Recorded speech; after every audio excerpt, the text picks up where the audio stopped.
اس طرح زناکاری اور فحاشی کا یہ عالم تھا کہ انہوں نے اپنے بازاروں میں خاص انتظام کر رکھے تھے۔ یہ لوگ اپنی بہنوں اور بیویوں کو اپنے کاروباری مرکزوں پر اڑیاں لباس میں بٹھا دیا کرتے، اور جب کوئی تاجر آتا تو وہ شہوت کے ہاتھوں مجبور ہو کر ان لڑکیوں میں مصروف ہو جاتا، جس سے وہ ناپ تول میں خوب کمی کرتے اور اکثر چیزیں ہی بدل ڈالتے تھے۔ لہٰذا اہل مدائن کی رشد و ہدایت کے لیے اللہ نے ان میں حضرت شعیب علیہ السلام کو مبعوث کیا، اور آپ کا تعلق اہل مدین سے تھا۔ حضرت شعیب کے والد کا نام میکائیل تھا، جو یسجور کے بیٹے تھے۔ یسجور مدین کی اولادوں میں سے تھے، جو حضرت ابراہیم علیہ السلام کے صاحبزادے ہیں۔ اس طرح حضرت شعیب کا نسب حضرت ابراہیم علیہ السلام سے جا ملتا ہے۔ حضرت شعیب عرب کی سرزمین میں بھیجے گئے تیسرے نبی ہیں، جو حضرت ہود اور حضرت صالح علیہ السلام کے بعد مبعوث کیے گئے۔ تورات میں حضرت شعیب علیہ السلام کا ذکر باب خروج میں جیتھرو کے نام سے آیا ہے، لیکن اس باب میں آپ کے متعلق بہت زیادہ معلومات نہیں ملتی۔ بچپن سے ہی حضرت شعیب علیہ السلام کی پرورش اس طرح ہوئی تھی کہ وہ اپنی قوم کے نیک اور معزز ترین شخص مانے جاتے تھے۔ آپ انتہائی نیک، ذہین اور شریف النفس انسان تھے۔ نبوت کے عہدے پر فائز ہونے کے بعد حضرت شعیب نے دعوت و تبلیغ کا آغاز کیا اور اہل مدین کو خطاب کرتے ہوئے فرمایا، اے میری قوم، اللہ کی عبادت کرو کہ اس کے علاوہ تمہارا کوئی خدا نہیں، اور خبردار ناپ تول میں کمی نہ کرنا، اور میں تمہارے بارے میں اس دن کے عذاب سے ڈرتا ہوں جو سب کو احاطہ کر لے گا۔ میں تمہارے لیے ایک امانت دار پیغمبر ہوں، لہٰذا اللہ سے ڈرو اور میری اطاعت کرو۔ حضرت شعیب کی توحید کی دعوت سن کر قوم کے متکبر سردار غضبناک ہو گئے اور کہا، اے شعیب، ہم تم کو اور تمہارے ساتھ ایمان لانے والوں کو اپنی بستی سے باہر نکال دیں گے، ورنہ تم سب کو ہمارے مذہب پر واپس آنا پڑے گا۔ حضرت شعیب اپنی قوم کی بدعمالیوں پر سخت رنجیدہ رہتے اور انہیں بار بار واعظ و نصیحت کرتے۔ حضرت شعیب کی دعوت کے جواب میں اہل مدینہ زنی کرتے، انہیں سنسار کرنے کی دھمکیاں دینے لگے۔ قوم کے لوگوں کی دھمکیوں کے بعد حضرت شعیب کو اس بات کا اندازہ ہو گیا کہ ان کے دلوں پر مہر لگ چکی ہے، اب ان پر کسی بھی بات کا کوئی اثر نہیں ہوگا۔ لہٰذا انہوں نے اپنے رب سے دعا کی کہ اے پروردگار، ہم میں اور ہماری قوم میں انصاف کے ساتھ فیصلہ کر دے، اور آپ سب سے اچھا فیصلہ کرنے والے ہیں۔ در حقیقت ان الفاظ کے ساتھ حضرت شعیب نے اپنی قوم میں سے جو کفار تھے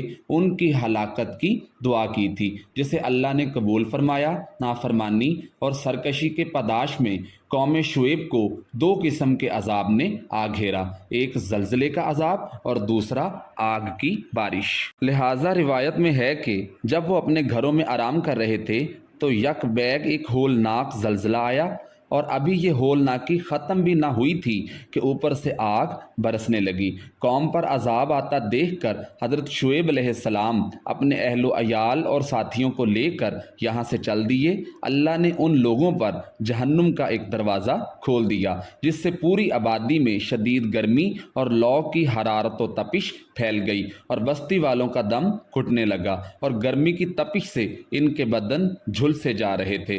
علامہ ابن کثیر لکھتے ہیں کہ یہ تپش و گرمی ان پر قائم رہی، اور 7 دن مسلسل ان پر ہوا بند ہو گئی، جس کی وجہ سے پانی اور سایہ بھی ان کی گرمی کم نہ کر سکا، اور نہ ہی وہ درخت کے جھنڈ ان کے کام آئے جن کی وہ پوجا کیا کرتے تھے۔ زلزلہ آیا اور آسمان سے آگ برسی، جس میں سب کے سب سٹیوں کی طرح تڑپ تڑپ کر جل گئے۔ ایک ہی لمحے میں سب کے سب جل کر راکھ کا ڈھیر بن گئے۔ اگلی صبح یہ مغرور قوم جھلسی پڑی تھی، اور یہ سرسبز و شداب علاقہ جو کل تک میدان کہلاتا تھا تخت و تاراج ہو چکا تھا۔ مفسرین نے لکھا ہے کہ حضرت شعیب علیہ السلام مدائن سے ہجرت کر کے مکہ آ گئے اور آخر دم تک یہیں قیام رہا۔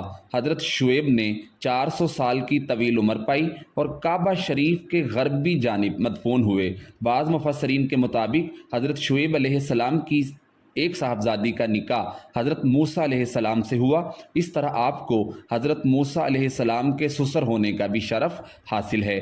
آج مدین کا یہ علاقہ سعودی عرب کے شمال مغربی ضلع تبوک کے علاقے البدا میں واقع ہے، جس سے مدائن شعیب کہا جاتا ہے۔ مغرب میں سب سے پہلے برطانوی سیاح روپیل نے سال 1850 میں مدائن شعیب کا سفر کیا تھا۔ اس طرح مشہور مورخ حمد الجعفر اور یعقوبی نے بھی اپنی تصنیف میں مدائن شعیب کا تذکرہ کیا ہے۔ ان تحریروں کے مطابق یہ علاقہ 2000 سال قبل مسیح تک آباد تھا۔ مدائن شعیب میں چٹان تراش کر بنایا ہوا ایک قدیم نخلستان ہے اور یہاں پہاڑوں اور چٹانوں میں بے شمار گھر اور تاریخی عبادت گاہیں تراش کر بنائی گئی تھیں۔ آج مدائن شعیب کے یہ ویران نخلستان، وادیاں اور بسیدہ کھنڈرات چیخ چیخ کر یہ گواہی دے رہی ہیں کہ حقوق العباد کی پامالی کرنے والے ظالم قوم پر جب قہر الہی نازل ہوتا ہے تو وہ صفحہ ہستی سے مٹ جاتے ہیں۔ اصحاب ایکا اور اہل مدائن کو اس روئے زمین پر نشان عبرت بنا دیا گیا، جنہوں نے سچے رسول کا انکار کیا اور شرک و کفر اور تجارتی معاملات میں کمی بیشی کر کے اللہ سے بغاوت کی۔ آج بنی نوع انسان کو صفحہ ہستی سے مٹے ہوئے ان قوموں سے سبق لینے کی ضرورت ہے۔ کیا کہیں ہم خود آج ناپ تول اور لین دین میں نا انصافی کے اس بدعمالی میں مبتلا تو نہیں؟ جبکہ آج معاشرے کا حال یہ ہے کہ عقل کے پیدا کیے ہوئے مذاہب سیکولرزم، لبرلزم، کمیونزم، سوشلزم اور کیپٹلزم کے ماننے والے اقوام جانوروں سے بھی بدتر فکر حیات کے مالک ہیں۔ پیٹ کی خواہش رکھنے والے ان عقل زادوں کو اندھا کر کے انسانی بستیوں میں خون کی ہولی کھیلنے اور ندیاں بہانے کے سوا کوئی کام نہیں چھوڑا۔